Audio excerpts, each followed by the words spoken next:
Hey, basketball players, today I'm going to talk to you about some of the things that you should probably never say to a referee. We've all been to those points in a game where we just want to rip the referee's heads off. I've been there. I have never been tossed out of a game as a player, but I've gotten numerous technical fouls because some referees you just have to yell at. And I understand that. And it's a competitive sport, and that's why you're going to be probably yelling at a referee at some point in time. But these are some of the things that you should probably never say to a referee. And some of the things that you should probably never do to a referee as well. So, number one is some catchphrases or bullying the referee. That is the easiest way to get yourself a technical foul. That is the easiest way to get yourself kicked out of a game. And usually there's some dire consequences to those things. So these are some of the things that I've said and some of the things that I've heard that you should probably never say. So every single team I've ever played on, I've ever coached on, I've heard players, as soon as that referee just goes past the bench, the players will just be like, hey man, this referee's horrible, he's garbage, and things like that, and maybe a few curse words in between I can't say because the YouTube monetization gods will probably strike me down.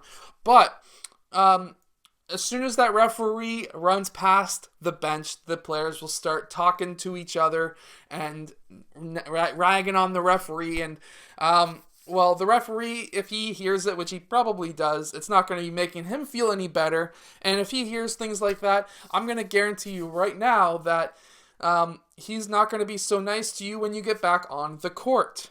I've had it many times. Okay, referees are human. I'll give you that. So referees are human, generally speaking. They're human. And basically, if they start hearing you saying that they're garbage, they're shite, they're anything like that. I said shite because of the YouTube monetization gods will strike me down if I say it with a regular I. But if they see you get back on the court and they know that you've been ragging on them, saying they're garbage and whatever else, they're going to be calling a heck of a lot more fouls on you to get you out of the game. And possibly, if they're not a level-headed referee, they will try and just get you to get pissed off even more. So, they can kick you out of the game then. So, keep that in mind. Some of the things that I've heard, other than just players talking on the bench to be super loud so that the referee could hear them, is one of the things I said, which was, actually I heard this from an old coach of mine, and then I said it as a player, and both times we both got technical, so was, I'm blind, I'm deaf, I want to be a ref. Should be a rap song because it kind of rhymes, but don't say that.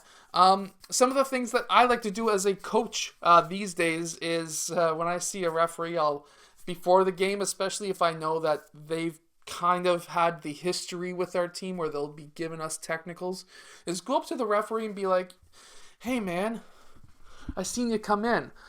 I like that car. It's a clean car. You just have to make sure that they actually drive a nice car because it could be a rust bucket and just making yourself look like an idiot. But make sure that you know something about the referee. Maybe say, hey, man, those are sick shoes. And if any of my past players are watching this video right now, they can attest to this. And if you would like, comment below. How many referees have I said, wow, those are really nice shiny shoes. I love those shoes, man. Where did you get them? I've said that so many times as a coach because that referee has either a history with me or a history with my teams or my players. And if that's the thing, I try to be nice to that referee before the game. So if you've ever been teed up or kicked out of a game and you're going up against that referee again and you're in your back of your mind, you're saying, oh, God, no, that's not happening. This guy's going to tee me up. This guy's going to be kicking me out. He's going to call half the fouls wrong. Instead of thinking like that and going in already with a negative attitude, why don't you go up to the referee and say, hey, I'm just really sorry about last game. I don't know what was going through my head. Let's start off with a clean slate. And then going into just yelling at the referees in general. So referee goes, foul, and instead of you responding with, what the hell, man? That wasn't a foul. you could say, okay, well, I'll give him the benefit of the doubt. Maybe I fouled the guy.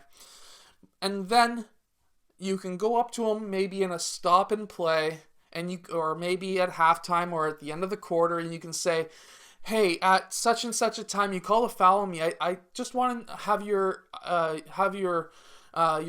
just want to know what you've seen on that play. Like, what did I do? Because I don't want to do that again.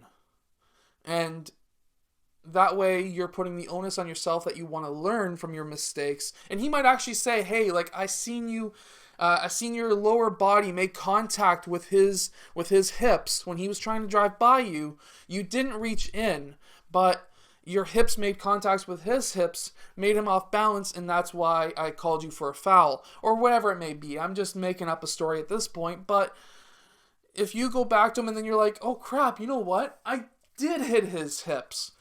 Damn it. Okay, I understand now.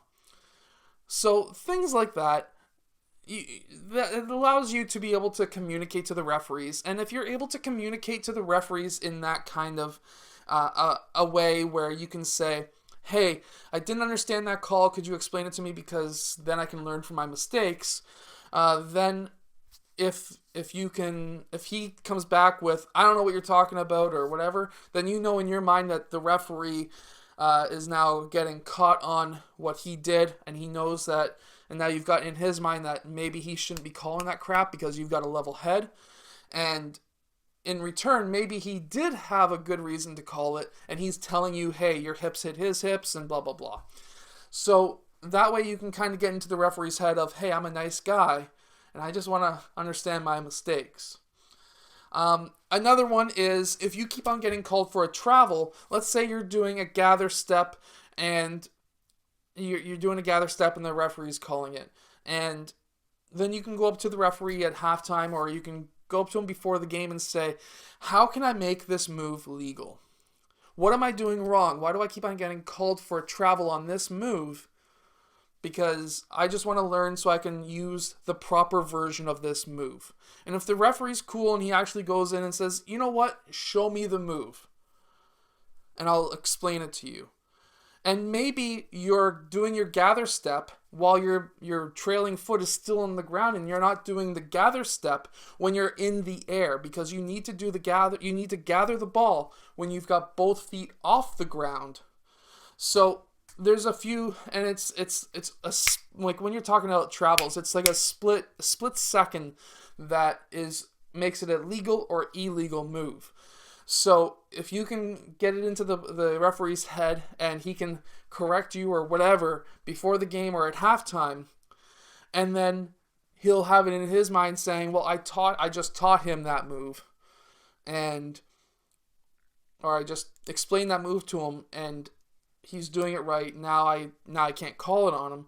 Or maybe now you've got some ammo when you say, hey, you told me that move. What, am I still doing that wrong? And now you're getting back into his head saying, like, man, like, I'm trying my best. Explain, like, and if you are truly not doing a gather step right, it happens. Practice it more. But generally speaking, things like travels, things like charges, those are the two hardest calls to call in a game. So if a referee is calling you for a travel every single time, you probably shouldn't be doing that move anymore until either you master it or you just get another referee in general. But things like that. I hope that this video has helped you. Make sure to check out and stay tuned for not twice a day. I'm posting twice a day, but stay tuned for live basketball training. I will be doing that more and more often right now because of the quarantines that are happening throughout the entire world. I hope that you're actually being safe right now. This is a massive virus that's going around. It's not just attacking older people. It's starting to attack younger people like myself. I'm 29 years old, and there's a lot of people my age group from 20 to 54 who are starting to get really sick from this. And it's not just that. It's the fact that if you're going out and you're getting the sickness from somebody who doesn't show symptoms, or somebody who is showing symptoms but you're not worried because you're young and healthy, and now you can bring that disease home and you can share it with your grandparents, you can share it with your parents, and you really don't want to have that on your conscience as to what could happen to them. So make sure to stay safe. Make sure to I wouldn't say isolate, but stay away from people in general. If you go to a basketball court, there's always that chance, that risk of that virus being on the rim and going onto the basketball, which then goes onto your hands. Even if you're all alone, it can live on surfaces for a couple of hours, if not longer. So make sure before you get back into your car, if you drive, or get back into a car, your parents' car, or get just before you even go home, use a Lysol wipe, hand sanitizer, wash your hands, whatever it may be, so that you don't travel that disease back into your house. I want everyone on this channel who's following me to be as healthy as possible. Anyways, I'll see you guys again tomorrow for another Twice a Day basketball video.